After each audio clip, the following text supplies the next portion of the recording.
আজি এটা নতুন বস্তু বনাই দেখুৱা এখন এখন ভঙা পাটি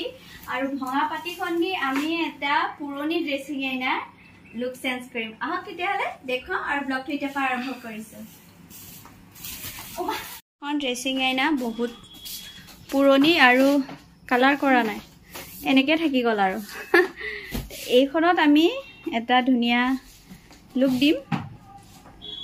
তেতিয়াহলে বলক স্টাৰ্ট কৰো আৰু এইখন একেবাৰে পুৰণি পাটি পেলাই দিয়াতকৈ মই ভাবিলো কিবা এটা কৰো আৰু বহু দিনৰ পৰা কৰো বুলি ভাবি আছিলো সেইবাবে যেহেতু আজি বনাবলৈ স্টাৰ্ট কৰিছে আপোনালোকক কেবা দেখুৱাই দিও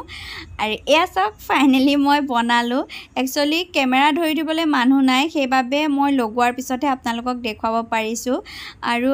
ইয়াত মই ফেভিকল আৰু সেলোটেপ ইউজ কৰি এনেকৈ লগাই দিছো একদম সহজ পদ্ধতি আপোনালোকে নিজে যদি লগাম ভাবে ইয়া দেখিলে আপোনালোকে জানিব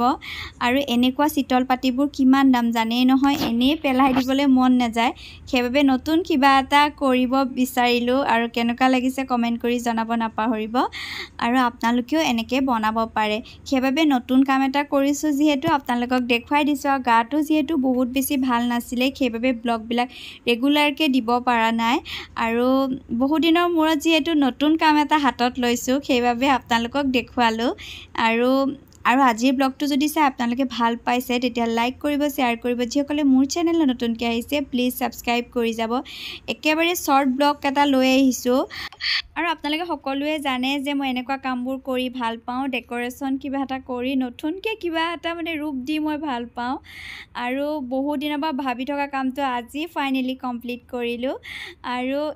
মোৰ ব্লগৰ জৰিয়তে আপোনালোকে যদি কিবা শিকিব পাৰিছে সঁচাকৈ মোৰ বহুত বেছি ভাল লাগিব আৰু সেইবাবে আপোনালোকে কমেন্ট কৰি জনাব নাপাহৰিব তেতিয়াহলে আজিলৈ ব্লগটো ইমানতে শেষ কৰিলো আকৌ এটা নতুন ব্লগ লৈ আপোনালোকৰ মাজলৈ আহি আছো তেতিয়ালৈকে বাই